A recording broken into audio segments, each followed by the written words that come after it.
This is Outside the Round with Matt Burrill, a Raise Rowdy podcast. So, my man, Stuart Deming, my first time actually did I say it right? Yeah, Stuart Deming. Yeah, Stuart Deming. That's all good. My first time formally meeting you, and you run it's XPLR.NASH. XPLR.NASH, Yeah. bro. An account that gets sent to me all the time that you can't be in the Nashville area, the Middle Tennessee area, and scroll on Instagram and not see it. Just pops up everywhere, bro. It pops up everywhere, but I was talking to my chiropractor the other day. First off, I love the Constitution.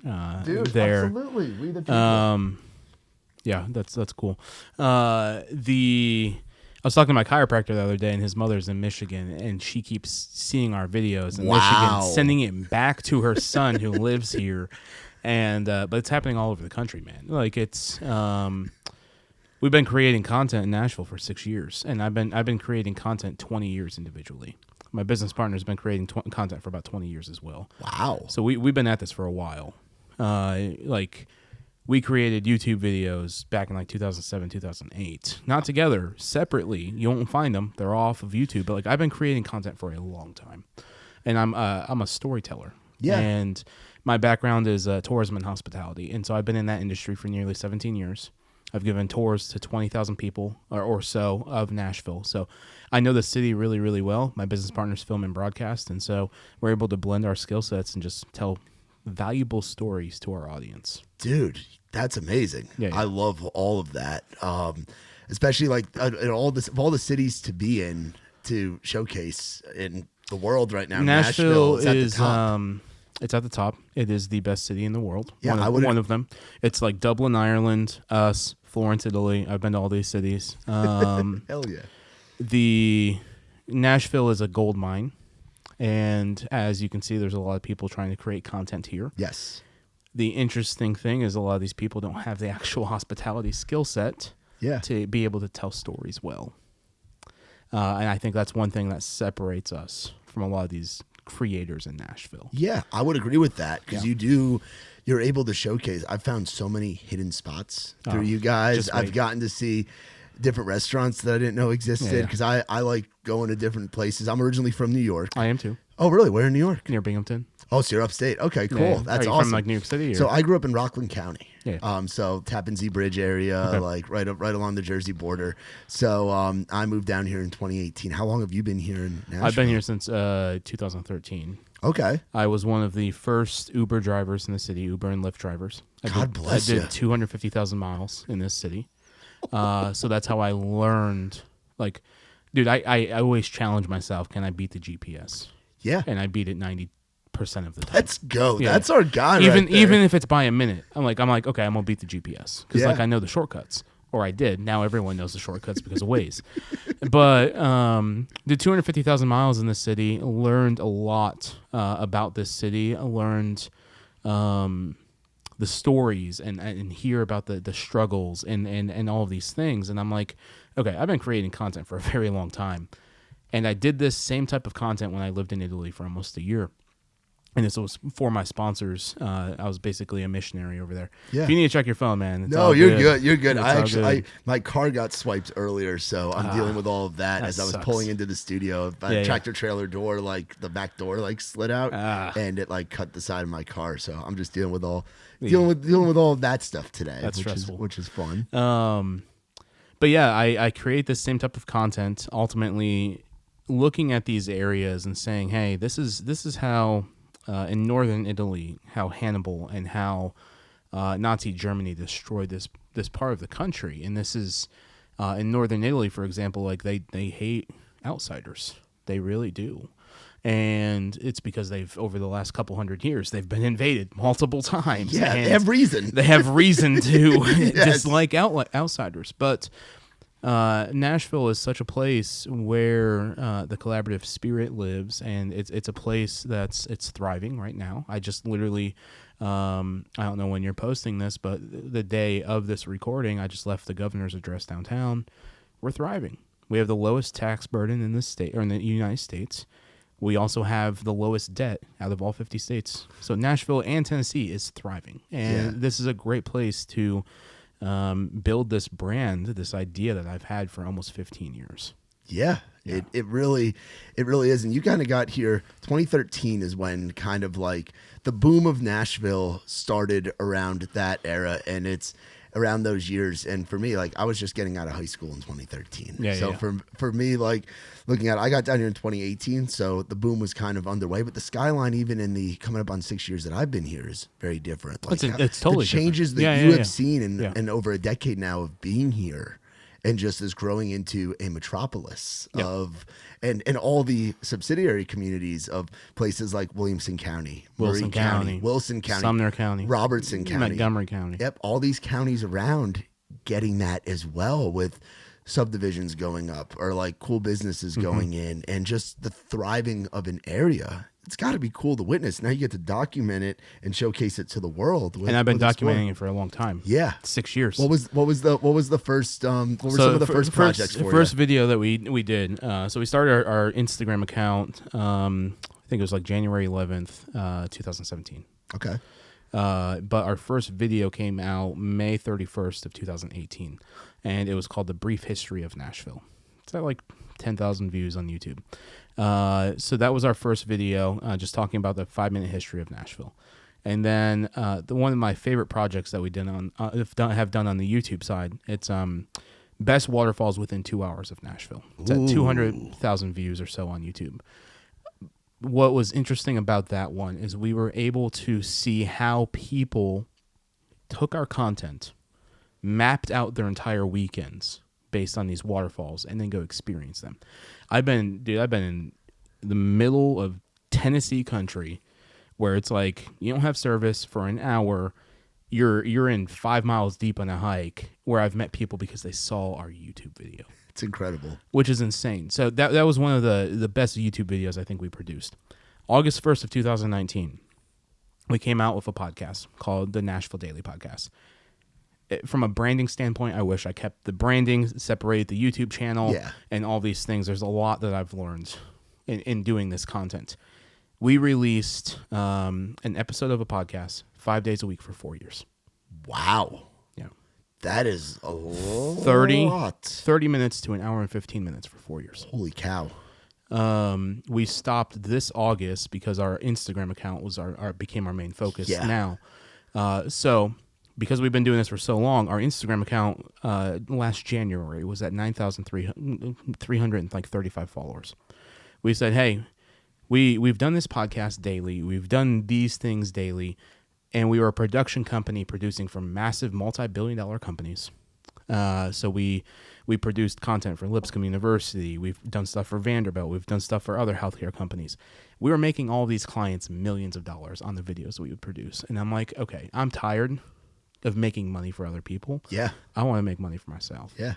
And I have a family to feed. Yes. I have a team, and they have families to feed.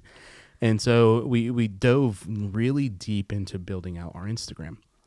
Since April 1st of 2023 to now, we've grown nearly 100,000 followers.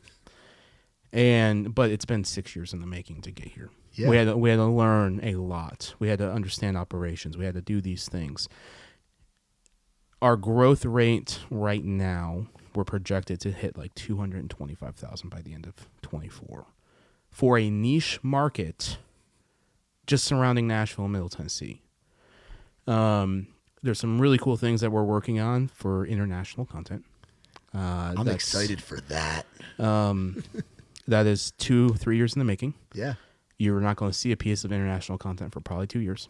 Because you want to make it right. Because I want to make it right, and I want to have a library yes. of content. I understand this now. I need to have 60 to 90 videos done before we ever release a piece.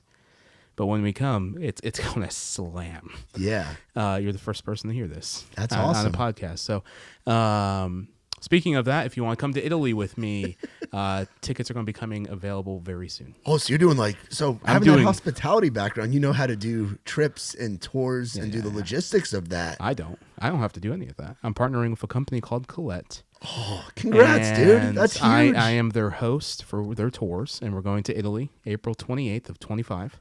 We're going for 12 days. So tickets are going to be coming available for that soon. It's expensive. Yeah, it's a trip to Italy. Of course it is. It's a trip to Italy for 12 days with 24 other individuals, me being the host. Wow.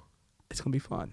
Yeah, it's going to be a lot of fun. Killer things planned. I'm sure, dude. See, I've never left the country. Okay. I've been all over the United States. I spent time as a tour manager for a long time. So I've been stressful, man. Oh, dude, with a country band, bro. I got stories.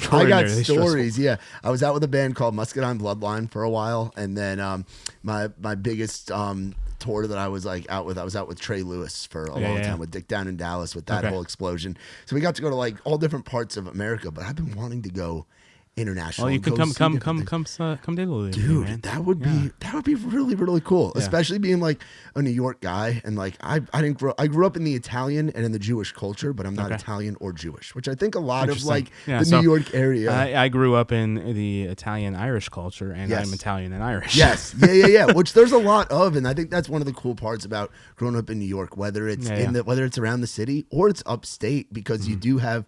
It's like one of the original melting pots. My main stomping grounds was Scranton, Pennsylvania. Oh, my sister went to Scranton. St. Patrick's Day in Scranton. It's freaking insane. It's unmatched. It's insane. It's unmatched. So I love those kids in Scranton. They're interesting people. And the townies of Scranton. The townies of Scranton. Oh, yeah. Yeah. So your sister went to Scranton. I'm trying to think of some restaurants. Have you been to like Old Forge Pizza? Yes. Like, have you been to, that place, Victory Pig? Have you heard of them? Oh, yeah. There's a place down in Wilkes-Barre that has these subs, man, and they're incredible. You have Wegmans there. Yes. And Wegmans is remarkable compared to all the grocery stores. Yes, the fact that the whole country doesn't get to experience something like Wegmans is a crime. Suck. Yeah, it's a crime. Kroger is not Wegmans. Kroger, I can't say anything about Kroger. So I literally just signed a deal with Kroger. Oh, really? Congrats. That's exciting. We're doing a campaign with them, but I'm revealing too many things. But Scranton, man, the Irish St. Paddy's Day, it's insane. Yeah. Like I worked at the Radisson Hotel. Okay. In downtown Scranton. Good spot. And the office was doing a going away party. And so the Radisson was hosting all of this. And so like I was able to like check in all of the people from the office. And it was a blast. But St. Paddy's Day it's an experience. Yeah. So I've experienced St. Paddy's in Dublin, Ireland. And I've experienced St. Paddy's in Scranton, Pennsylvania. Not in Chicago. I haven't done the Chicago route yet. The green water thing is pretty wild. But St. Paddy's Day in Scranton, they're drunker than they are in Ireland. Yeah, which says a lot. Yeah. Says a lot. I actually did a destination St. Patrick's Day. It was in a spot that most people wouldn't go to. My girlfriend Erin and her friend Ella had taken the trip last year. They go out to Park City, Utah. Okay. And I went out there for skiing, St. Paddy's or are Day. you? We snowmobiled for a little bit, but like it was my first time out in like the mountain country, in that part of the US, and it was cool, but it wasn't. There's something about being in like a town that has Irish heritage, like a Scranton, Pennsylvania. Like for me, growing up, Pearl River, New York was pretty wild. They call it the village, still a town or still a village of friendly people, and it's 98% Irish Catholic. You know, so there's something special about being in those kind of towns and in that kind of environment. What holiday do you think we celebrate the best here in Nashville? You think it would be the 4th? The 4th of July, we do extraordinarily well. Yeah, I think it's up there with other spots for sure. We will be the premium city for 4th of July within the next 2 years. New York, on average, has about 1 million people visiting around that time. We're having about 300 to 500,000 people visiting for 4th of July.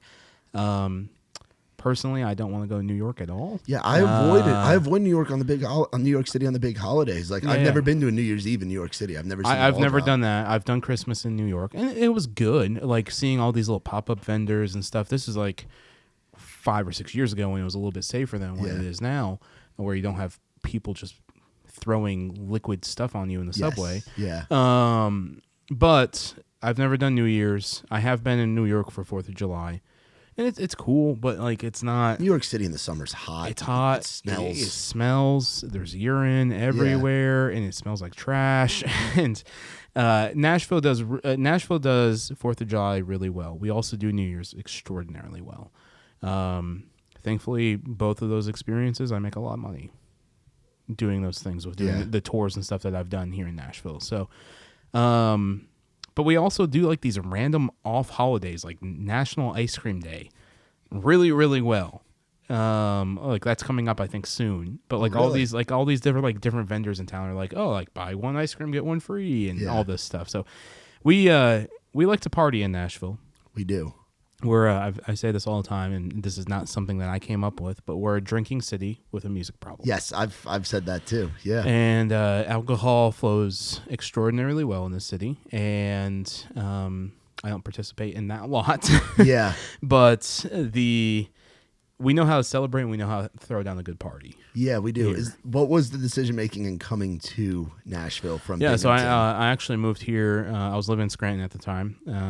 I lived with my grandma after college for a little bit, just to be there, help her out, and I moved down here to work for a church, and so I was over the young adult ministries of a church of 2,500 people down in Franklin, and I had a residency for them, so it was like a 1-year residency. And to make income, I had to drive for Lyft or Uber. Yeah. And that's what I did part-time. And that ended up turning into a full-time situation with Lyft and Uber because, like, the money at the beginning when the concept was just getting off the ground, it was good. I could work a weekend and walk away $3,000 or $4,000. That's what it used to be. And then I drove full-time for 4 years. Yeah. And I started doing tours and all this stuff. And at the end of it, the end of my Uber career. I just think it's funny how it blends. Oh, yeah. But I worked a 9-hour shift 4 days before Christmas, and I made $35. It was awful, and that's how saturated this market got. Yes. with ride sharing drivers and stuff. And I'm like, man, I need to go build my own thing. I pitched this concept of XPLR.NASH to a couple multi-billion-dollar companies. I pitched it to a couple VC guys. I said, man, the content is king. Like, AI is coming in and all these things. I didn't know that at the time, but like it's like content is so king. Yeah. And I pitched it to these companies, man, and these companies have deep pockets. And they said, you're stupid. Like literally one guy said, that idea is stupid. And I said, okay, I'm going to go build this thing. That was 8 years ago when I said I was going to start building this thing. We didn't come out for content until 6 years ago. So I've been at this for a while. Yeah. And we're getting into some really cool things. We're going to start having a showcase residency for different artists. Awesome. XPLR.NASH branded. We have another live event that I'm super excited for. Can't go into much details yet. That's coming probably starting in June or July. It's going to be a monthly event, and people are going to love it. And then we have another thing that I really want to get into, and we're calling it XPLR.NASH's Dinner and Debates. Ooh, and it's healthy. It's healthy debate over breaking bread. And I know there's a lot of political divide here, but we want to be a brand that's building culture and building community, and we want to do that extraordinarily well. Yeah. And so some of these live events, man, I'm so excited for. They're coming. Announcements will be on the platform soon. We have a lot. I'm very excited about that, dude. Like that idea of debate while breaking bread, and not it being a debate, but overall just being a conversation and bringing people together that wouldn't otherwise be together. Like, and that's what I want. Such a powerful concept, and I think your background in the worship world of bringing people together, and all kind of like, it sounds like your journey like leads you right to this kind of point of wanting to unite people, and the community aspect of the church and what you experienced in Binghamton and in Scranton, and now doing that here in a thriving city, in a thriving state, you know? So my approach is this. So I am a Christian, and I do say that openly, and I'm not ashamed of that. No, you shouldn't be. And Jesus welcomes me to his table. I grew up in a dirt poor situation in a trailer park. I'm very grateful for where I came from, but I saw a lot of things.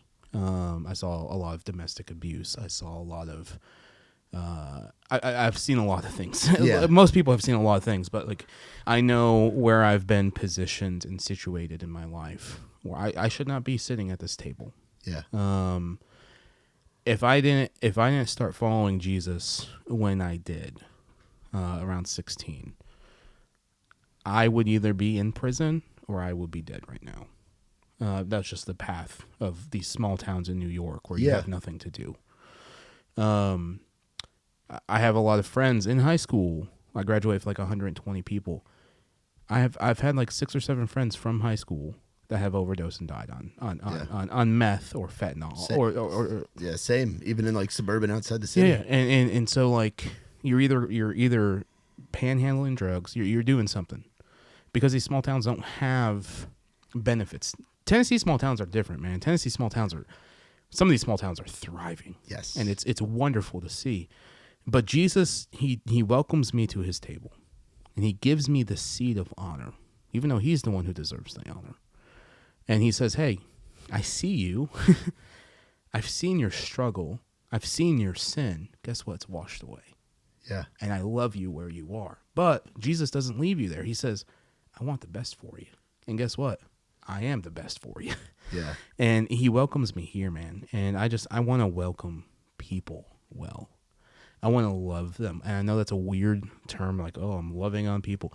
But like, I want to love them where they are, but I also want to challenge them to be better. Yeah, bring out the best in people. To be a better human. Yes. And so the entire company, the entire brand, like, we are probably one of the only creators that actually has an LLC in this city. Yeah. And we do. Like, I employ 5 to 6 people. Yeah. And so like I'm building something, but it's not for me. Like, yes, I love what I do. I love going to these restaurants. I love doing these things. But I want to build community. I want to build culture. And the only way to do that is through a brand. Yeah, to make it bigger than yourself. Yes. That's something that we with Raised Rowdy as well. You know, like an LLC where it's bigger than myself and bigger than Nick. Yeah. You know, like you want it to be something that the community recognizes and it be this big encompassing kind of umbrella. And it's the I love the opportunity when I get stopped, because just today. Oh, I'm sure it happens all the time. I've been stopped just 31 times since 6 o'clock this morning. But I love it because I always get to ask, hey, how can I bring you value? That's something that most people don't ask because they don't care. Yeah. And I come from a place of compassion. And I'm not trying to be conceited in that, but like I know I spent 5 minutes talking to a guy who cleans up downtown Nashville. His name's Jonathan. Jonathan, if you're watching this, brilliant conversation. I loved what we talked about. But he came up to me, he approached me, and I said, man, I'm gonna spend 5 minutes with you. I may not have the capacity on the back end to do things, but that's why I'm bringing in a director of hospitality. Yeah. Because I do have a wife, I do have a son. I can't give people everything. Yeah. But my team will connect you with the right people. And we are going to be a brand that connects. And we're going to be a brand that is the authority in this space. And I think we are. Yeah. Already. I would agree with that. But where I'm going is I want to be the authority of Nashville nationally and internationally. Yeah. So that when these folks from Australia and from Sydney and from Melbourne are just like, hey, I'm coming to Nashville. XPLR.NASH is the authority. Yeah. I'm already looking at their content. And one of the best moments I've ever experienced as a content creator is I was working in a shop in downtown Nashville. It was called Screen Threads. And I had to do this little part-time thing to make ends meet because we all have to do it. Yes, absolutely. I had the YouTube channel going for 2 years. This guy walked in from, I think he's from Sydney, Australia, and he said, Stuart! And he watched 7 of our YouTube videos. Wow. And we inspired his entire trip. Wow. For Nashville. And I'm like, okay, so I guess we're doing things right. And that was one of my favorite moments of doing this. And then another one is I was standing at Cletus.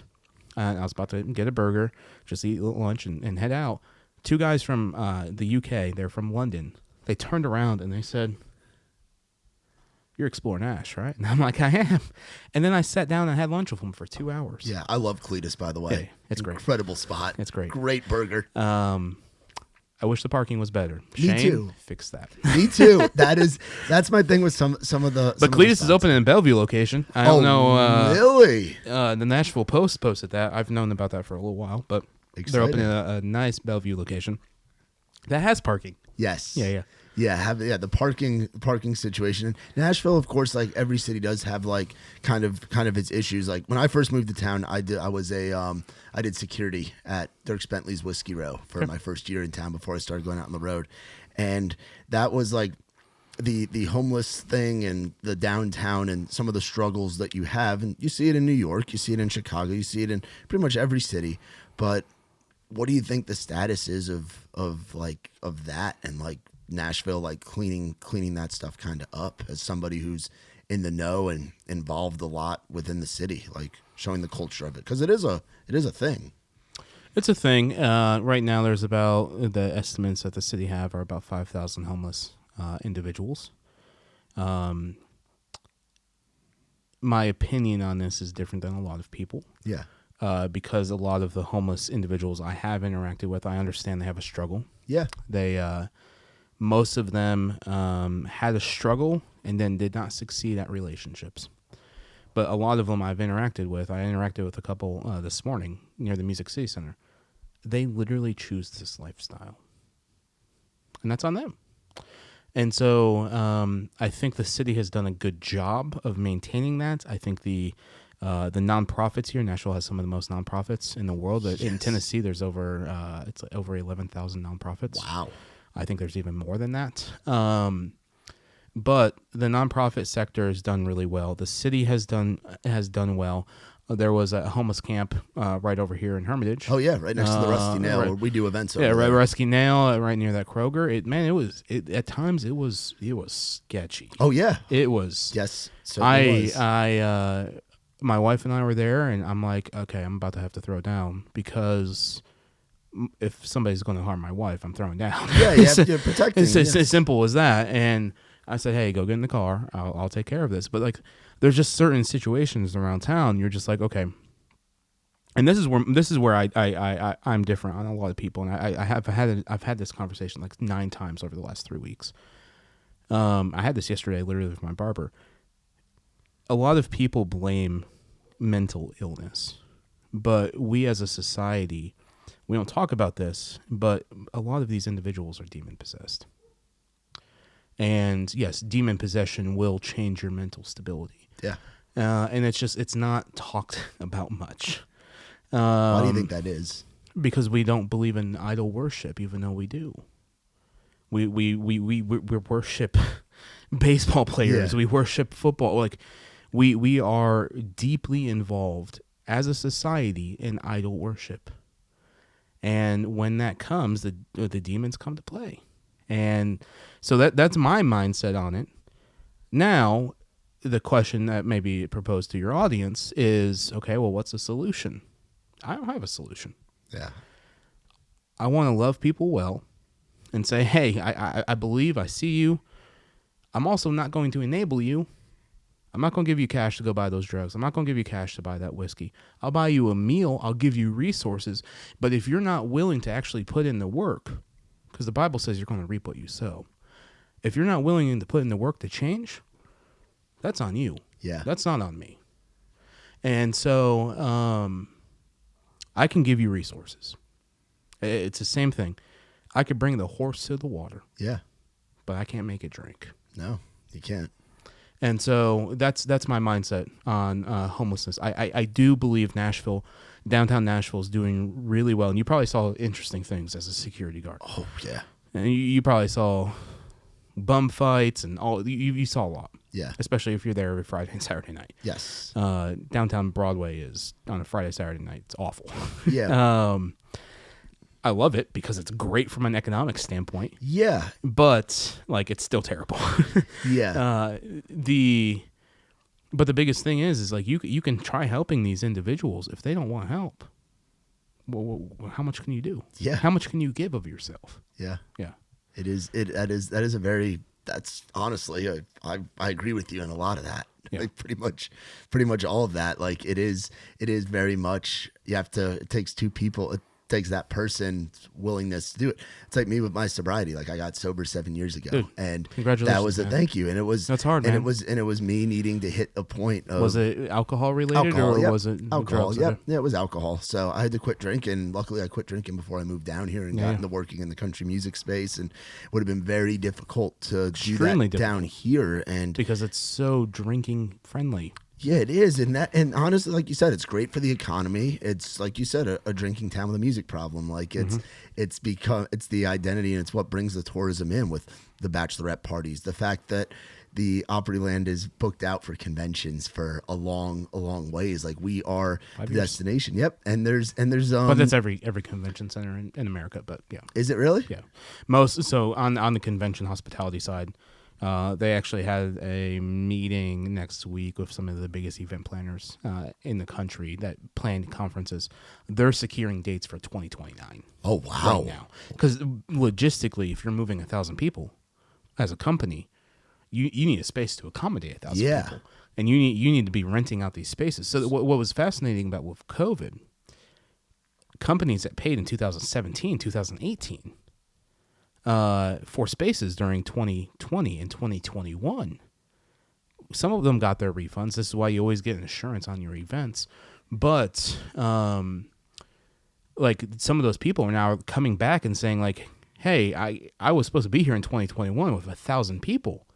Can you accommodate me now in 2025? Because like we still want to be here. Yeah. It's just and so from an occupancy standpoint, Nashville, I believe the last 2 years, I don't know how much you know about this, we've been at 97% occupancy for hotels. Holy cow. And there's even hotels that oversell. That happens all the time, just like airlines. They oversell their rooms, and then they have to go send these people to other hotels, and hopefully they have a sister property that can take care of that. Yeah. But we're still thriving in that sense. We're the third highest ranked conference city in the United States. Wow. It's like us, I think Miami, and then Las Vegas, Miami, us, I believe right now. That's crazy.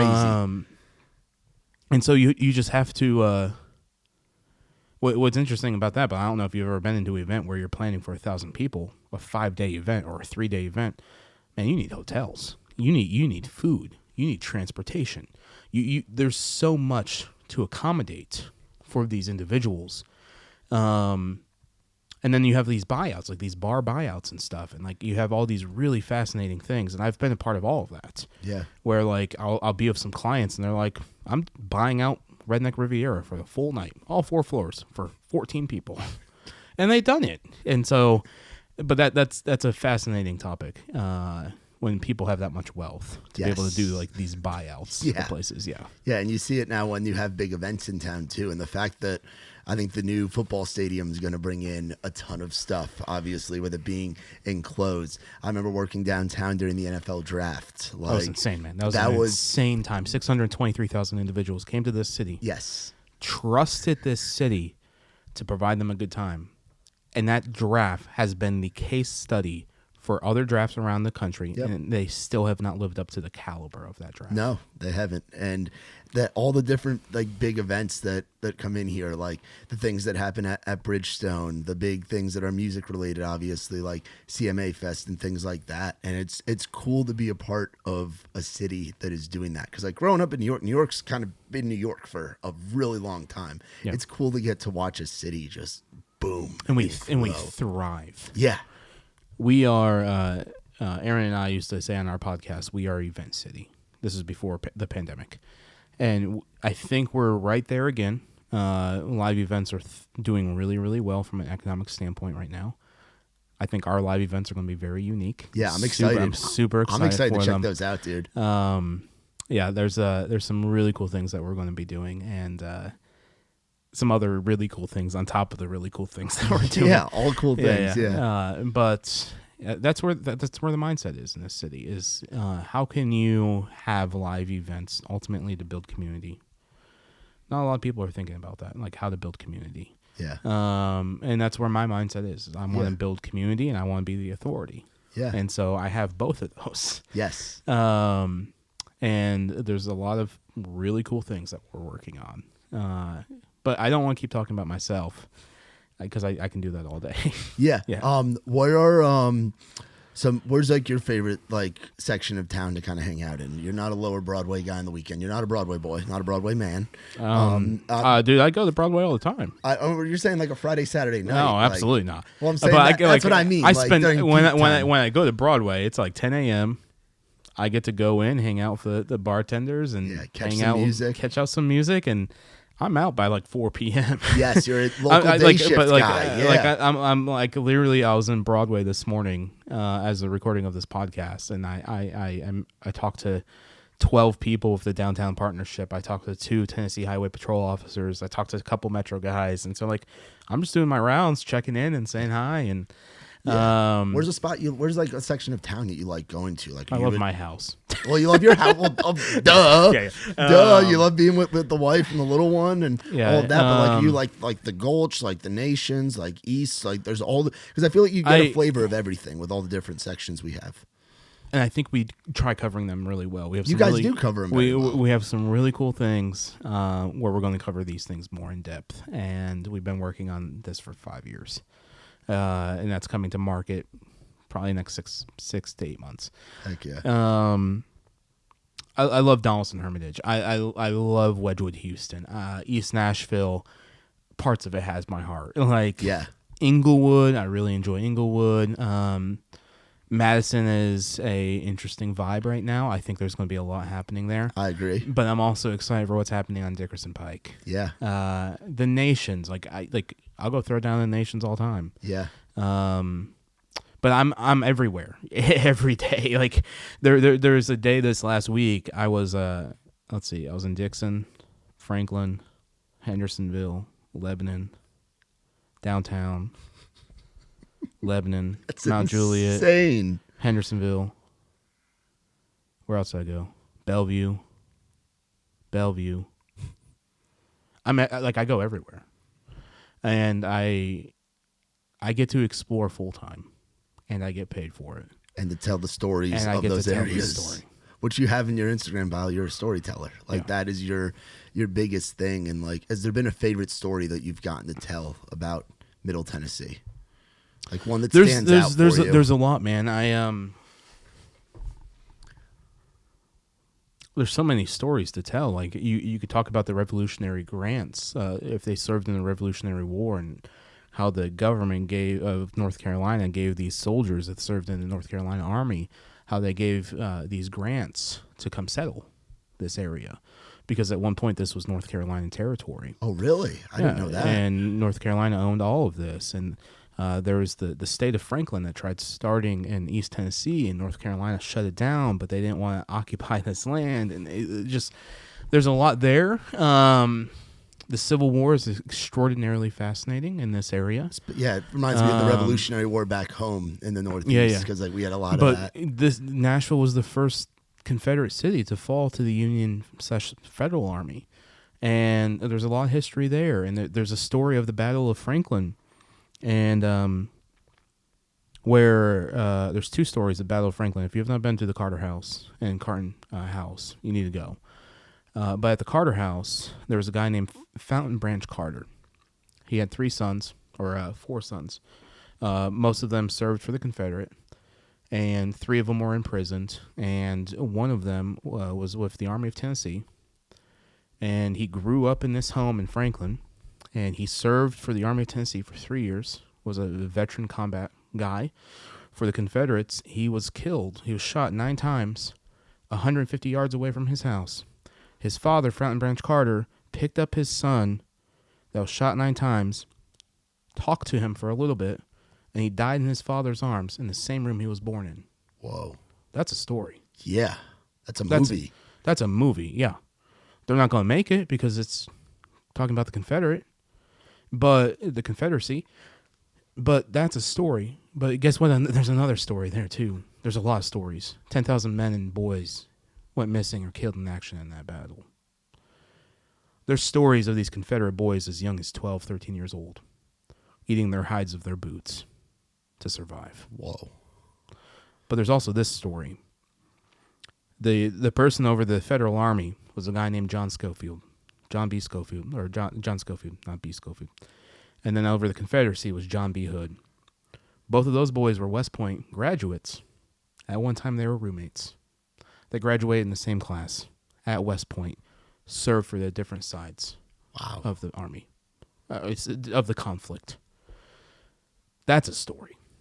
There's so many of those stories in Middle Tennessee. It's hard to tell all of them. Hopefully my platform can. We have some really cool historical things. I'm very excited because I love history, dude. That's really cool. But man, there's this story, and Fort Negley. It's the largest inland concrete Civil War fort built during the Civil War in the United States, and it's in downtown Nashville. It's protected land. It can't go anywhere. And it's 4 miles from the downtown core. Like, it's best skyline views. It's an amazing park. It's my favorite park in Nashville. That's Metro owned. And the Federal Army, Union Army, however you call them, they at one point used enslaved labor. The people that were against this used this to build some of that fort. Yes, there was free blacks as well, but like, there's stories of struggles. There's stories of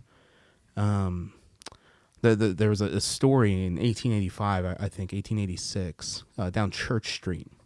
The old city prison used to be there, and they used to have public lynchings, and 15,000 people showed up to watch this thing on Church Street in like 1885, 1886. Wow. Over in West Nashville, there was the most devastating train accident in the United States. I think 118 people or 120 people died because two trains basically collided.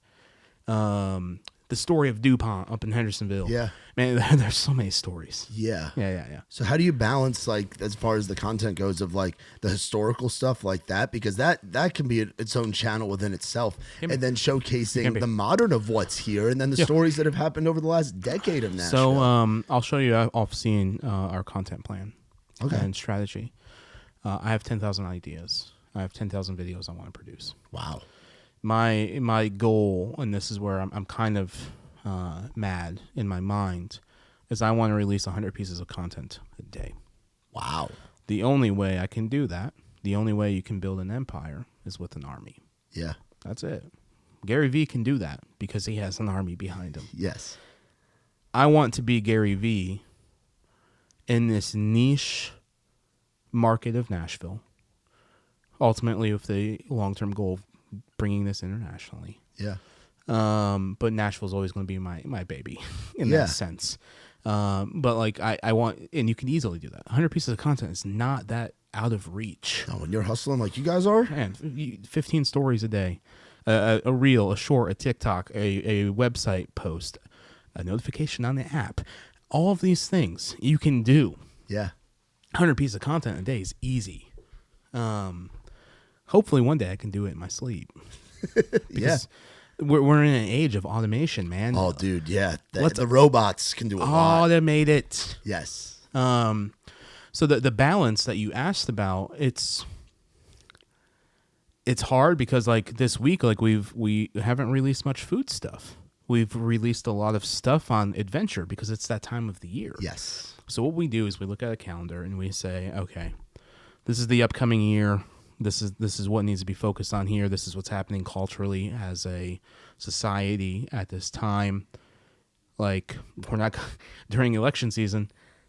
Guess what? I'm going to release some killer restaurant videos. I'm going to release some adventure videos just to allow people to ease their minds. Yes, people need that. It's so stressful around that time. Yes, and they do need that. Yes. And so, like, we look at that, like, how is this piece of content going to bring our individual audience members value? Yeah. All of our content's different. We cover 15 categories under our brand. We cover transportation, we cover food, we cover adventure, we cover day trips. We do these things. We talk about infrastructure, we talk about development, we talk about history. There's a lot of things I'm passionate about, and that's how I explore. And so basically, our content strategy, and this may be insightful for some people, is it's a lot of things. Like, hey, this is our upcoming 30 videos. Let's schedule them. Do food videos do really well on Thursdays? Typically. Yesterday's video is not doing that well. It's only at 30,000 views. We've released food videos on Thursdays. By Saturday, they're at 300,000 views. Typically, Thursdays do really well. Historically, Tuesdays do really well for history videos. But we can't pigeonhole ourselves with this certain strategy and say, okay, we need to come out with this. I also think some of our videos do really well because of how relevant it is to what's happening in Nashville, how many shares it's getting.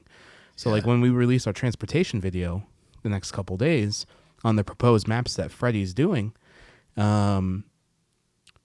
it has potential to get 1 million views. Yeah. It really does. And it's such a hot topic. And right it has now. a lot of potential to say, hey, your taxes may be going up. Yeah.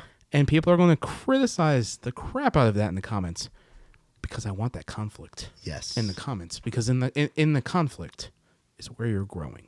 Yeah. I don't know if that's insightful. No, it is. I think it's very insightful. Talk about transportation. You think we're ever going to have, like, the train system's ever going to really expand? Like, we're going to have... there's a lot of issues before this. I have talked about transit in the city for 6 years. Megan Barry's plan that came out 2017, I was fully against because I did not want to spend $10 billion. Yeah, you can't. Yeah. And 60% of Nashville was against that as well. Yeah. Freddie's... I've looked at his plans very closely. I've been reading a lot. Sometimes it takes us a little bit to create content around these things, even though like this has been out for like 2 weeks, because I'm structuring, I'm storyboarding, I'm figuring out the value proposition to my audience. Yeah. Like I'll show you behind the scenes, like how we write out these scripts and all these things. Like we're a content machine already, and where we're going to go is going to be insane. But the transit conversation is very interesting because CSX owns all the train lines. There's one train line going into downtown Nashville that's owned by another company. They have exclusive rights on commercial freight because commercial freight makes companies money. Yes. Passenger does not. No. We have the Nashville Star, which is okay. It's not the best. Freddie's plan is proposing more rapid bus routes. My issue with this transportation proposal is it's outdated technology. Japan just recently released their new bullet train, like the speed of their new bullet train. I think it goes 1 mile per 2 seconds. That's insane. Yeah. 1 mile per 2 seconds or something. It's insane. It's like 750 miles. It's insane. Maybe it's 6 seconds. It's fast. Yeah. We're proposing. As a city, we need it. We desperately need it. For sure. As a region, we need it. We need transportation to connect regionally. I need to be able to get out to Gallatin taking public transportation. I should be able to take public transportation down to Murfreesboro. I should be able to take public transportation out to Franklin.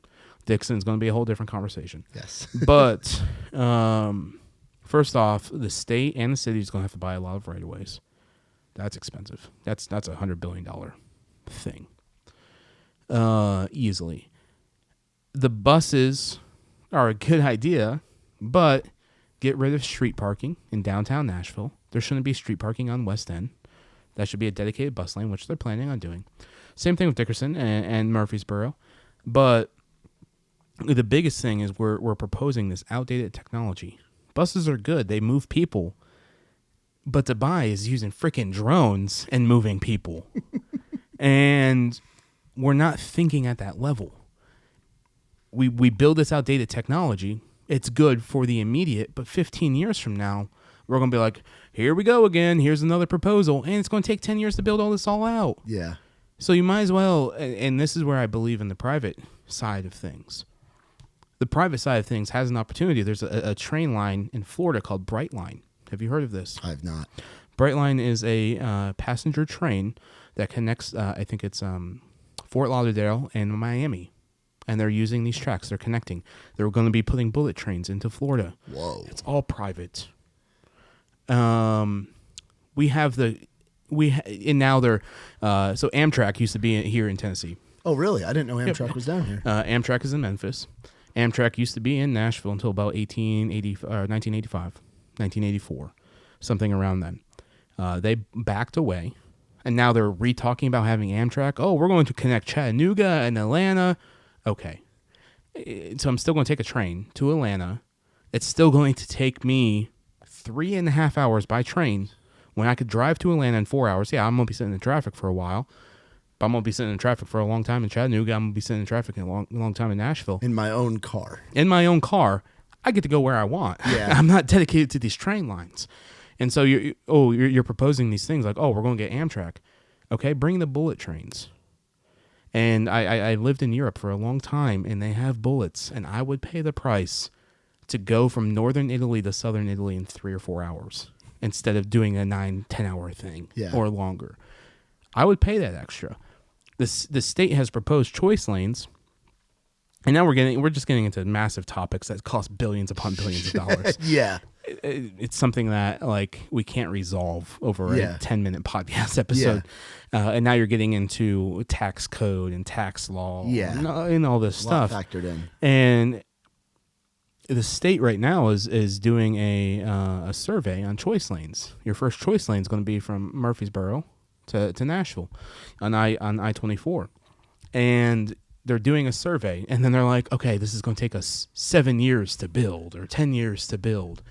And I'm like, well, first off, you have a lot of right-of-ways to get between Murfreesboro and Nashville. That's a lot of right-of-ways. They're using private contractors to build this thing, and then they're going to outsource it to private contractors for maintenance. That's good, but you're still 10 years in the making before we even have choice lanes. Yeah. And so how, like, yes, there's solutions on the table, but we keep using these data technologies that ultimately are not going to benefit Nashvillians and Tennesseans long term. Yeah, and that's what you need is a long term solution because the way the city's growing. Guess what? There's solutions. Uber and Lyft. I understand people will be like, well, I can't afford that. There is other solutions. We have data technology. We need it. And if we don't do something now, 20 years from now, we're effed. Yeah. We're worse than Atlanta. Yeah. Because Atlanta did not grow this fast. No city's really grown. No. I don't know what another case study would be to look at. It's Austin, Texas. Austin, Texas is 5 years ahead of us. But it just came out last week. Austin built so many apartments, they're now giving away rent for free. For like 6 months. Yeah, I don't know the exact because I know there's specifics. apartments here doing a few. They're months. Doing like 2 or 3, but like so right now in the apartment world, there's 15,000 apartments available in Nashville, and the city government's like, oh well, we need affordable housing. Well, first off, what does that even mean? Yeah, because there's inventory available. Now it's some of these landlords, and they're not going to lower their prices because they had so many freaking loans to take out to build these buildings, and now they're just sitting half empty. I've been in 3 apartment complexes in the last week. They've only been open for about a year. All 3 of these places are at 80% occupancy. They're doing well because they have a brand behind them. Yes. And now you need, as an apartment complex, solidify something to get people into your door. Yeah. Have amenities to get people in your door. Yeah. I know, we could go.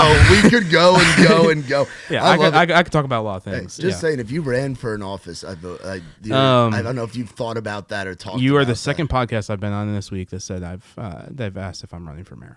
Right now, whether it's mayor, or just even like a thing underneath that, just building up because you got ideas and you're smart as hell, dude. Smart as heck. Thanks. Like, seriously, I read a lot. Yeah, I can tell. I understand the psyche really well. Right now, the Lord Jesus is not telling me to be running for politics. Yeah. In the last 2 weeks, it's come up 13 times. This is the second podcast in the last week I've been on that said I should run for politics. Right now, that's not the case. Yeah. That may change in the future.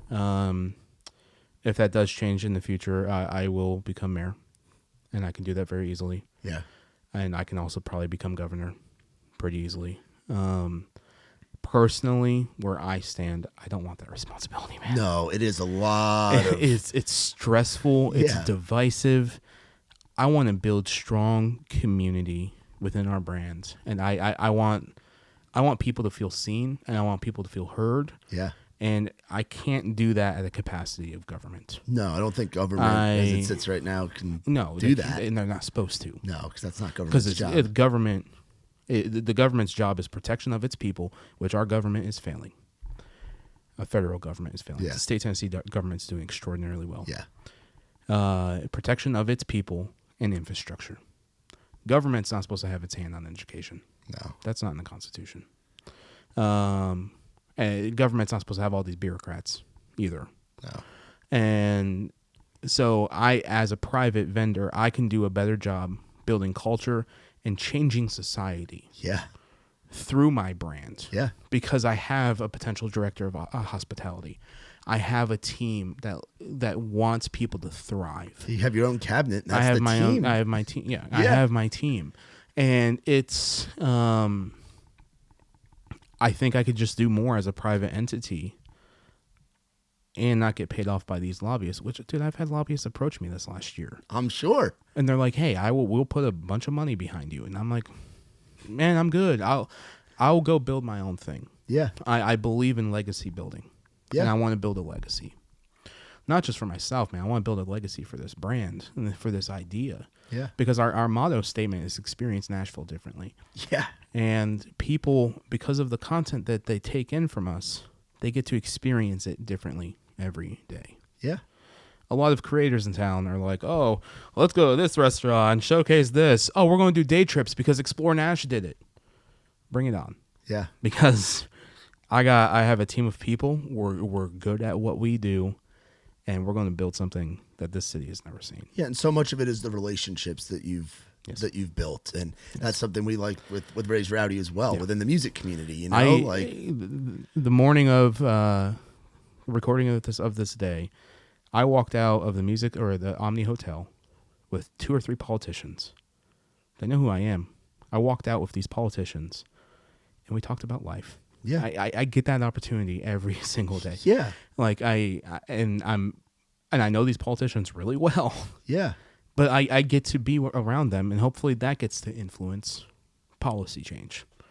I don't want to be in the game of creating policy. No, I just want to be in the game of I want to build a legacy. I want to build a brand that also brings meaning to people, and it is relationships. Yeah, relationships are what make or break you. Absolutely. And I love the opportunity of the relationships I get to be involved with. Yeah, both here in Nashville, abroad, like all over the place. Like your story. How old are you? 34. You're 30. Yeah, dude, you've gotten to live international. You come from small town Northeast and an upbringing that led you to work hard and gave you this work ethic and the family values and all of that, man. And it's led you to where you are now. I've got a question about like a place to go. So I'm in a relationship. I have a great, amazing girlfriend, and she likes to eat out and the finer things in life. She frequents places like Urban Grub, The Optimist, things like that. A date night, a good date night. She lives up in Cross Plains, so she's a Robertson County girl. Yep. But where's a good place you think to go for a date night? Have you been to the Chef and I? I have not been to the Chef and I think I've heard of it. So the Chef and I is one of my favorite restaurants in town. That's where I always take my wife for a date. They do a really cool experience. I think it's Thursday, Friday, Saturday, maybe Sunday nights, where the chef curates an entire menu. Oh wow! So you don't get to choose what you're eating. They make the menu. So like the last time I went, it was South African themed, and this guy is the team there. Chef Jake. He got a job with Disney, so he's the executive chef for Disney Cruise Lines. Oh wow! Like this is the type of caliber of people that they're bringing, where he gets a job offer from Disney. Like that's a big deal. Yeah. There's 3 chefs in Disney that make decisions, and he's like one of those chefs. And he's out of Nashville. He was. He recently moved. They just hired a chef, Chef Anthony, I believe is his name. But they do a chef tasting menu. They have a 5-course or a 7-course meal. It's expensive. Like you're looking at I think the 5-course is $85. The 7-course is like $114. Plus you can do a wine pairing for all 7 courses. That's a $40 add-on. Like it's fantastic. The food is remarkable. But they do the chef, I think it's called the chef tasting experience, where they get to choose the meal. And they will accommodate to allergies. That's the really nice thing. Like I have a shellfish allergy. Yeah. So they're able to accommodate for me. But dude, they made this bisque. It was like this lobster bisque. I'm gonna have the lobster. Ooh. It was like life changing, man. It was like this South African bisque, and I'm like, this is so freaking good. I love taking my wife there. It's a great date spot. But if you're wanting a free activity, man, Tennessee state parks are remarkable. You can go hike for free. We're one of the only states that have free state parks. Wow. And if you want like a good sandwich, just like on one of these date days, Country View Market out in Charlotte, Tennessee. Okay. We did a video. I've been wanting to go to Charlotte, Tennessee, because my girlfriend's daughter, her name is Charlotte, so she's been wanting to go to Erin, Tennessee, because her name's Erin and her daughter's name is Charlotte. So she's been wanting to go to these places. So we've been trying to plan. Do you know why Charlotte's called Charlotte, Tennessee? I'm guessing it has to do with North Carolina history. No. So the wife of James Robertson was named Charlotte Robertson. She was one of the founding women of Nashville, and it's named after her. So Charlotte Pike is named after her. Charlotte, Tennessee is named after her. And she had, it was either 2 or 3 sons that were scalped by the different tribes here in town. Oh, wow. She was so angry one day, she went out, I think this is what it is. She killed 18 men or 25 men. This is like 1780. She went out and killed men with muskets. She was a badass woman. Yeah. Yeah. The kind of woman that gets stuff named after her. Oh yeah, like Charlotte, Tennessee, and Charlotte Pike. Yes, yeah. So in Charlotte, Tennessee, it's right next to Dixon. Montgomery State Bell State Park is out that way. Narrows of Harpeth is out that way. There's this Amish store called Country View Market. We have a video coming out next week. Awesome. I'll be on looking for that. And it's a made-to-order sandwich, $5.99. You get to customize your sandwich. They have 4 different options for bread. They have like 15 or 20 different options for meat, 15 to 20 options for cheese, and then you can customize all of your condiments and like your pickles and lettuce and all that stuff. And it is one of the best sandwiches for $6. I love that you can get in Tennessee. But then every time I go, so they have this wall when you walk in. Your girlfriend's daughter is gonna love this. It's just candy. Oh, homemade candy. Okay. Like my wife and I got us a big. It's like a little plastic container of like these turtle, like the peanut turtle things. Oh yeah, brother. They're insane. And then I always get like the root beer candies. Get that, and then also they do these homemade dips. So they have a pimento cheese dip, a buffalo cheese dip. They have this vegetable dip with these homemade crackers. They have a veggie garden cracker. Wow. When I tell you, like I'm like in heaven eating these things, Yeah. like it's like a small experience of heaven. Their food is remarkable, and I love shouting them out. The first video we ever did for Country View Market, 600,000 views. Wow. This next video I'm hoping gets over 1 million. Yeah. Yeah. That's incredible, dude. Yeah. Where's your go-to pizza spot in town? That's hard. Because it's like, is it to me? Is it hard because there's a lot of good places, or hard because of where you places? That's what I was.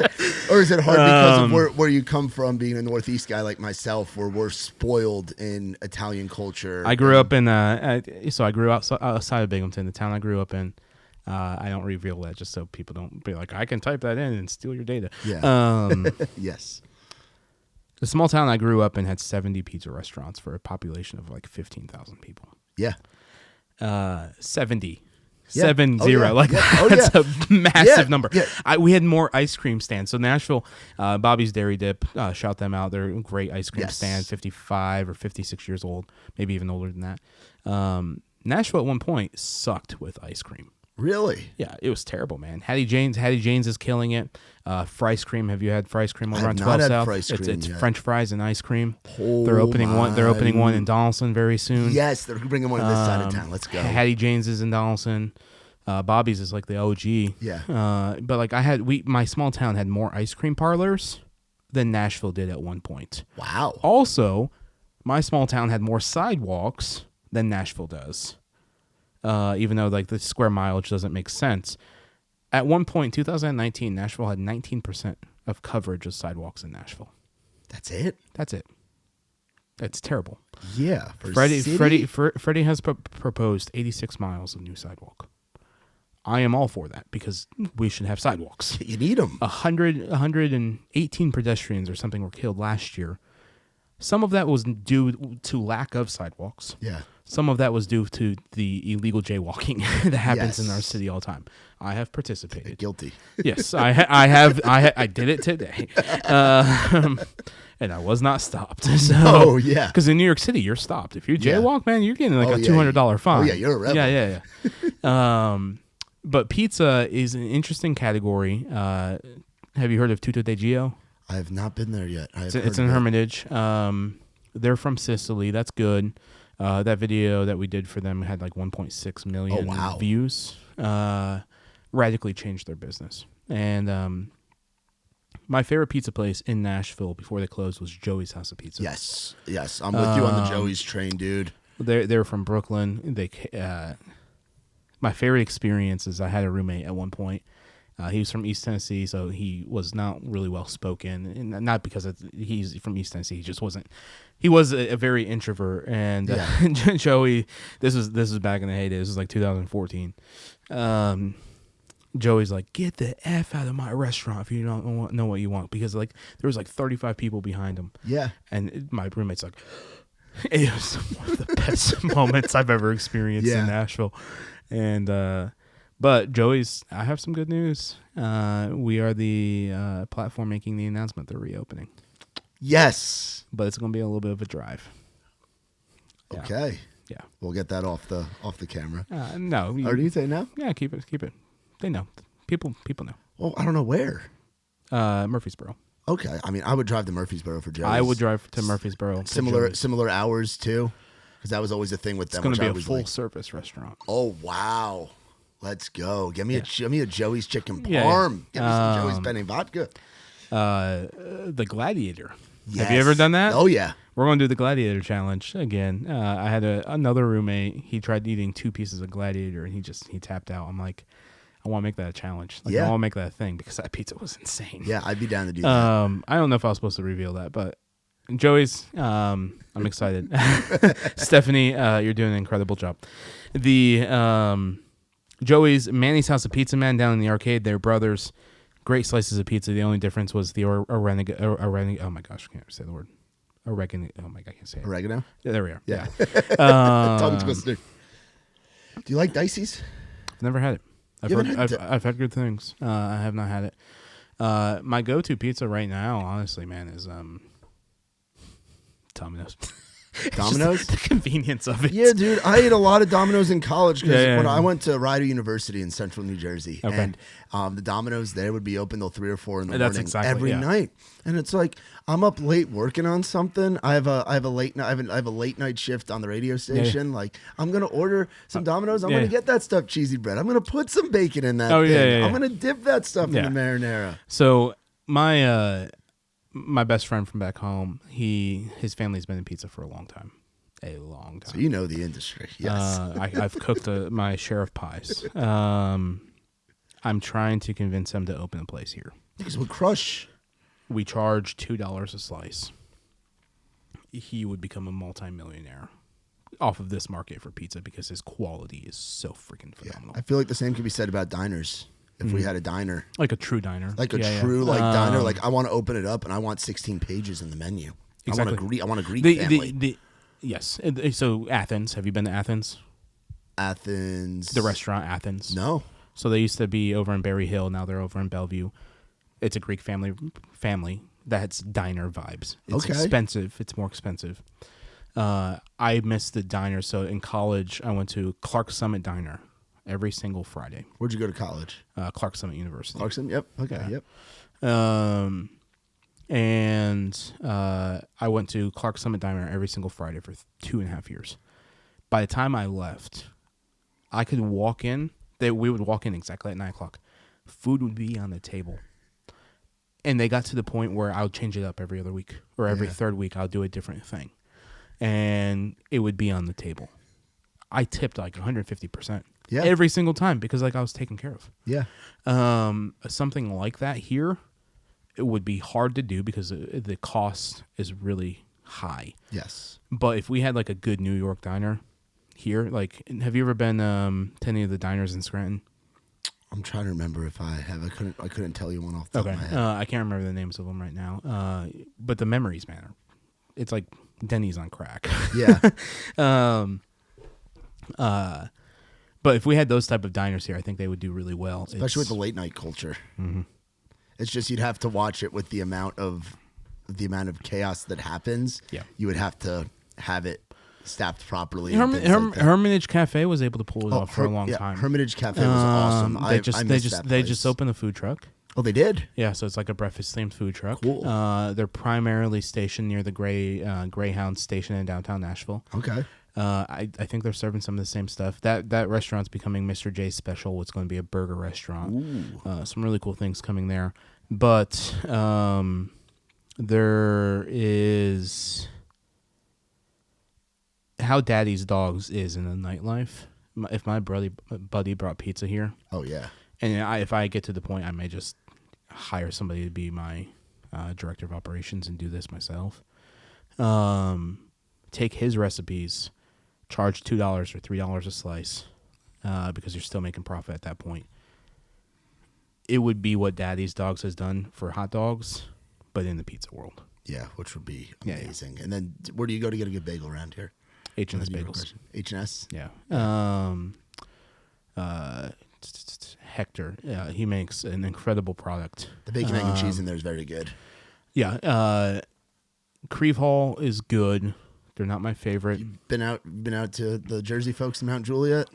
They're okay. Yeah, it's not my favorite. It's too thick. It's too salty for me. Yeah. And they do too much spread. Yeah. Sometimes. H&S is my go-to. I typically go to H&S and I get a dozen bagels every quarter, and then I freeze them because their product freezes really well. Yeah.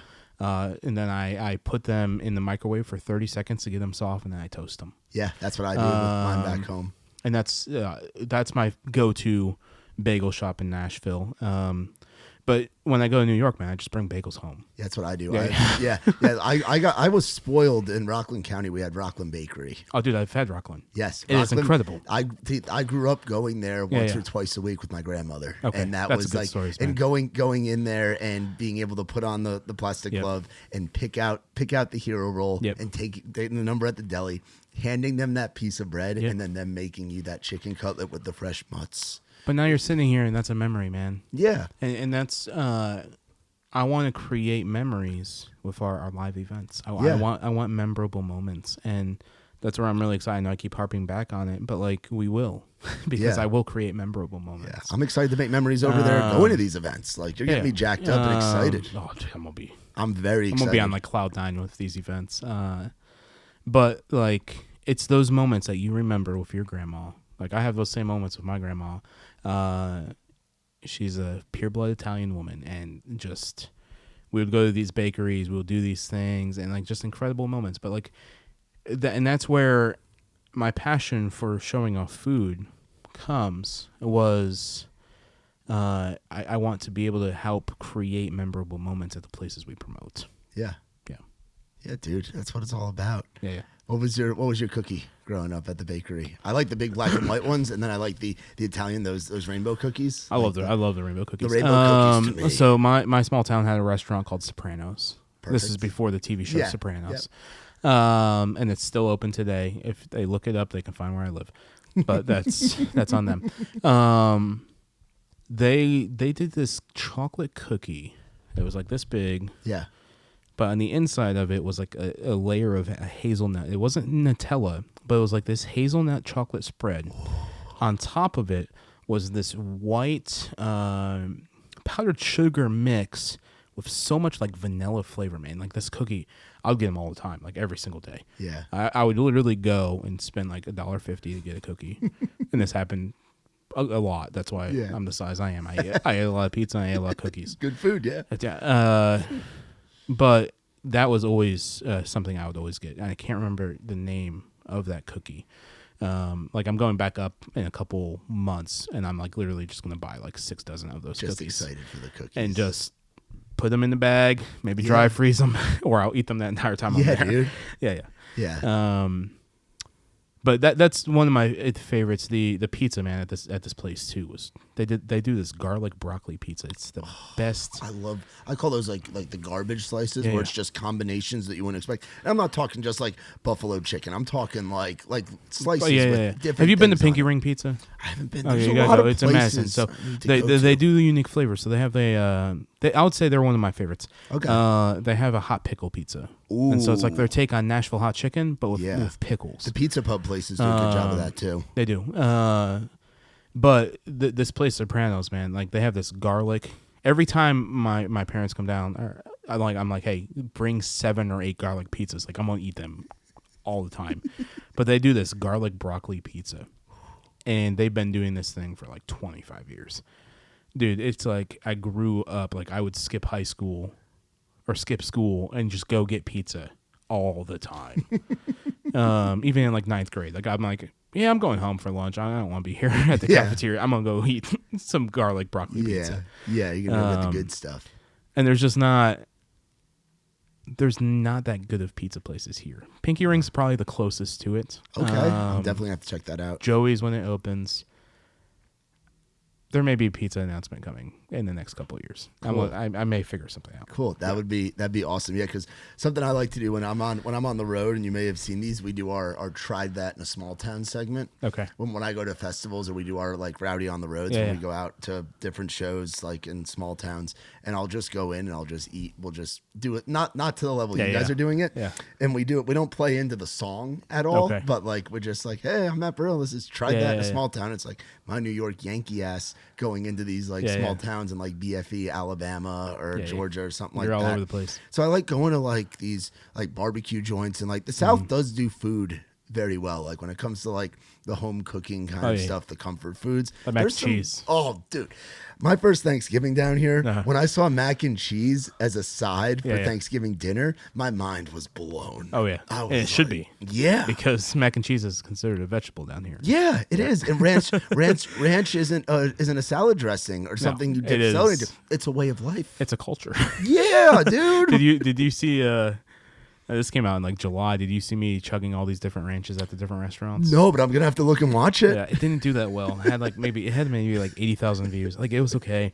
But the best ranch in town is either San Antonio Taco Company or Mitchell's. ML Rose has a good ranch too. ML Rose at all their locations, they're consistent. Their ranch is great, but Mitchell's Deli, man, in East Nashville, I love Mitchell's. Thick ranch, but their ranch is good. Yes, it's got a lot of good flavor. I love a good ranch. Actually, you need to check out Fab Pizza too. He's a food truck, or he does pop-up vendors. His ranch is super unique. It's like more garlic base. Oh, garlic ranch. Yeah. Mind blown.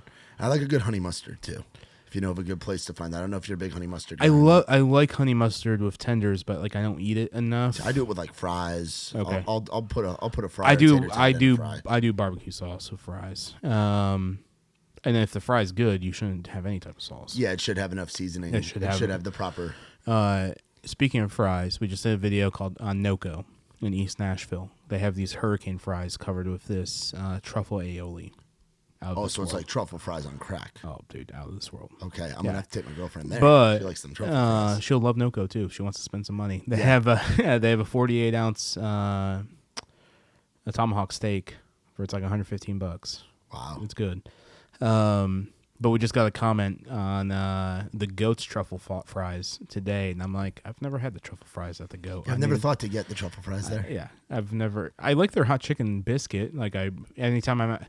What's interesting is the last 3 weeks I've had coffee at the Goat like 9 times. And I'm like, why do I keep going to the Goat? Like this is a massive corporation. It's just the convenience of it. Yeah, and it is consistent enough. I think it is. It's consistent from Germantown to Mount Juliet to downtown Nashville. Yeah. It's consistent. So, which is kind of crazy that they're in those markets with that same brand. But whatever. Yeah.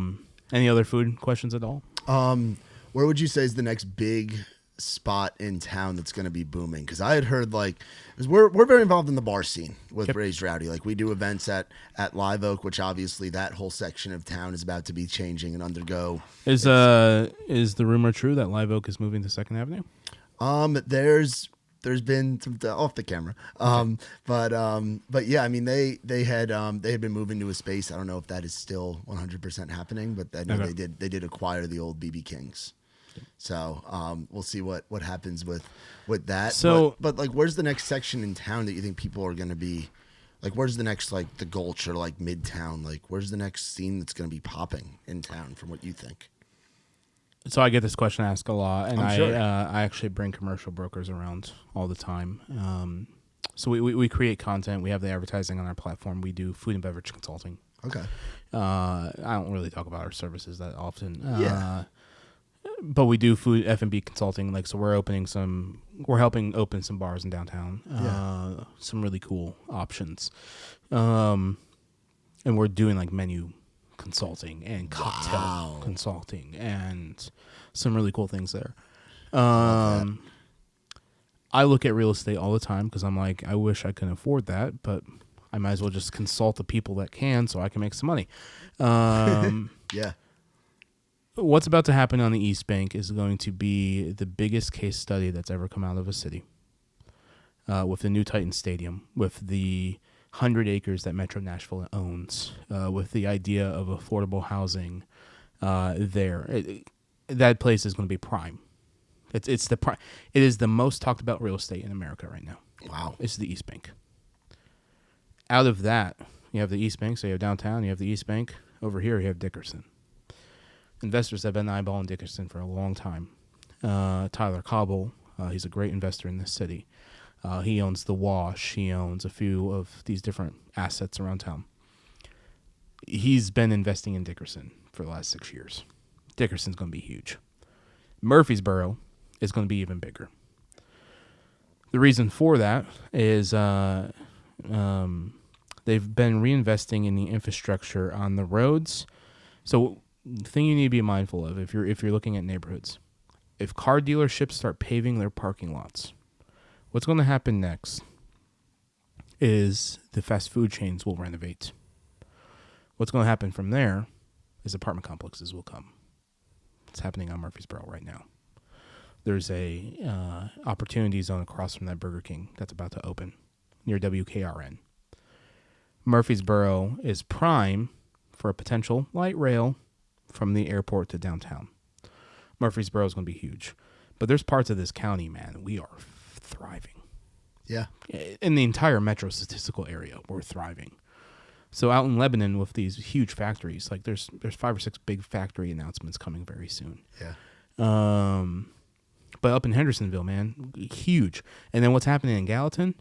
The city council in Gallatin just approved mixed-use development in their town square in downtown Gallatin. Oh, wow. It's huge. There's a 700-acre development happening in Gallatin. But it's happening everywhere in Middle Tennessee. So there's opportunity everywhere. You just have to find the right place. Yeah. Yeah. That's good to know, man. You're just chock full. I can't wait for your one day for the book to come out. Like you to write your own, like I could see this all happening, man. Like I've been in multiple conversations this year with ghostwriters. Yeah. Because my story is very fascinating. But I want to write a book on Nashville and Nashville history. Yeah. I don't have time. Yeah, no, I would say that. That's my next question. When the heck do you sleep? I have a 5-month-old, and congratulations. Thank you. I sleep sometimes, but I'm grateful that we did that 4-year grind of doing that podcast every single day. That was hard, but it gave us so much value proposition in the market with business owners that now we're here. Yeah. But I was sleeping less then than I do now. I was averaging maybe 5 hours of sleep. And I have to be with my wife. Like I have family things to take care of. Like you're a husband, you're a dad, yeah. you're an involved member of your family back home. And I'm very involved in the community. Like I'm in I'm in these chamber meetings. Like I'm doing these things. Like I'm very heavily involved. Like in different leaderships. Like I'm on the board of directors for my church. So like there's a lot that I'm doing. But yes, a book is coming. You're the first person to ask me in a media setting about it. Awesome. What I do for my side job is I do private luxury tours of the city of Nashville. through a company called Bespoke Experiences. Okay. And so, like, I have one tomorrow. I have one in a couple weeks. We're doing Louisville. We're doing Nashville. We're doing Memphis. That's awesome. And then I have another one with these British people coming to town, and I'm showing them Nashville for like 3 or 4 days. And that's what I do in my side job. But is that because of the passion that you just have and how passionate you are about this city and how passionate you are of giving people those memories and experiences? Oh, yeah. Because I was going to say, that sounds like it's a passion thing for you. I'm very prideful of the work I've done with Bespoke Experiences.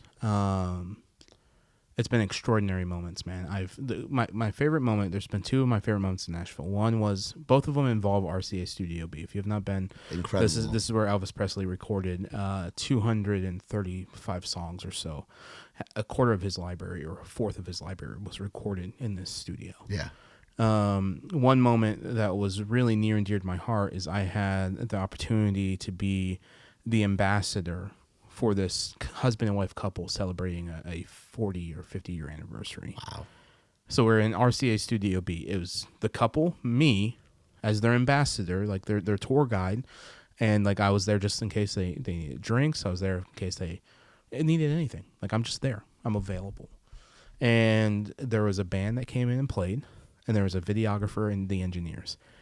Dude, it was spectacular. It was a private concert for 3 hours. I'm like, what is happening? Yeah. But then my wife and I, we did a really cool thing where all of our family, she's born and raised here, so she's truly a unicorn. She went to college in Davidson Horns County. up for the unicorns. Yeah, she went to college here in Davidson County. She went to high school here in Davidson County. Wow. Like she was born in Davidson County. She has not left the county. Wow.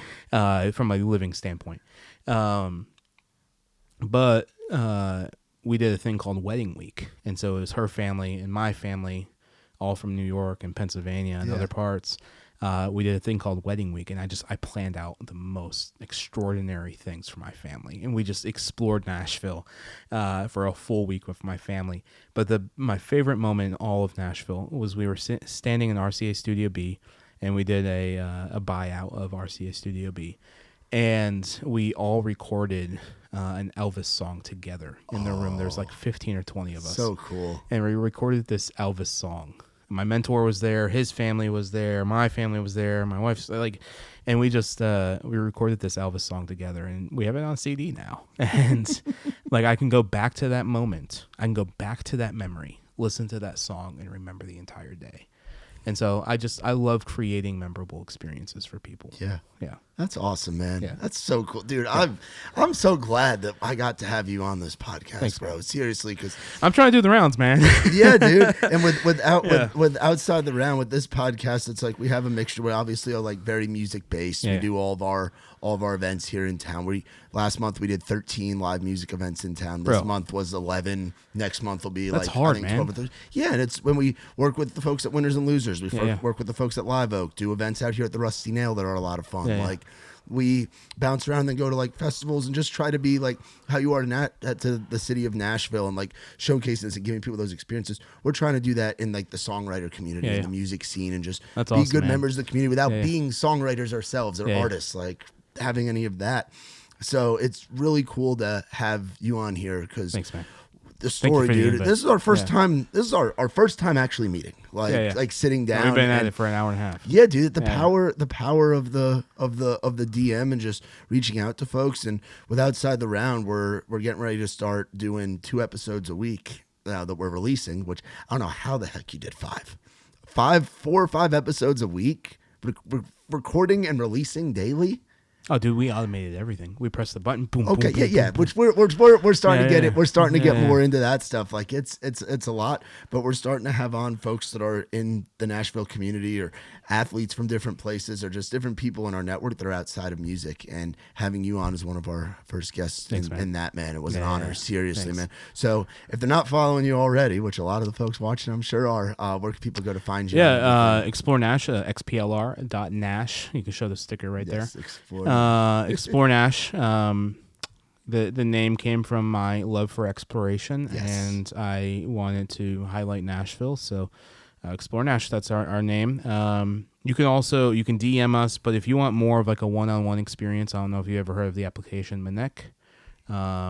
I have not. It's an application from Patrick Bet-David and his team, and they're cool. huge YouTubers. And basically, if you want to connect with me, you can connect me. You pay for my time. So I could ask questions. You can ask me questions through text. I can respond through text, audio, or video. That's so a little bit more expensive. That's good. So there is that. My team tries. We get a lot of DMs, so we try to respond to almost everything. There's a lot of things we don't respond to because I got a request the other day of eating food with my shirt off, and I'm like, dude, no. If you go through my comments, man, like go through the comments, and like there's this guy that's consistently like, do it with your shirt off. I'm like, dude, stop, you're weird. Yeah. I'm not eating food without my shirt off. Thanks for the comment. First off, the algorithm. Thank you for that boost. But like, man, I've been a big guy my entire life, and yes, I have experienced moments of self-consciousness. I'm not doing. I don't even swim with my shirt off. Like, come on, bro. So yeah, XPLR.NASH. We're on Instagram. Our website's terrible. That's getting built out. We have an application coming out. Awesome. We are going to get into very big live events. Awesome. With a couple hundred people every time. Excited. So XPLR.NASH, check us out. I'm about to get a tattoo with XPLR.NASH too. So that's going to be fun. So, awesome, dude. Yeah. Very exciting stuff. Well, Stuart, man, appreciate you so much for coming on. Y'all be sure to check out XPLR.NASH. Hit up our man Stuart, and be on the lookout for big events coming into town. Amazing. Continuing the amazing content of all different facets of Middle Tennessee, and get on that trip to Italy. Yeah, so we should be going. We should be going public with that. I don't know when your episode comes out. This will be coming out like early April. Okay. Yeah, the other episode I was just on is April 3rd. We should be making announcements April. Maybe May. Okay, so insider, you guys can I'm mark the calendar. I'm out of town for like 10 days in April, and so like I just need to get a lot of content made. But we should be making that announcement. There's only 24 seats. Yeah, tickets are going to sell out fast. We have some killer people going with us, like head of marketings for a few different companies. Like that'd be awesome. It's how I'm envisioning this trip to Italy. It's a time of deep connection. It's a time of networking. So if you want to network with some high caliber people, this is where you need to be. Yeah. Awesome. That's incredible, dude. Seriously. But other trips coming in 2025 too. Oh, yeah. Not just Italy. Very excited about all that. Y'all be sure to check out XPLR.NASH. Hit up our man Stuart, and thank you guys as always for watching, listening. You guys want to find out more about us, visit raisedrowdy.com. You can also look up, of course, Outside the Round. Be sure to subscribe, rate, follow the podcast, tell your mama and them. For my man Stuart, I'm Matt Burrill. This has been Outside the Round. Been the kind for staying one place for too long. I ain't never been the best at saying I love you to a girl I love. Only got a couple tricks up my sleeve. They usually just make them leave. So if you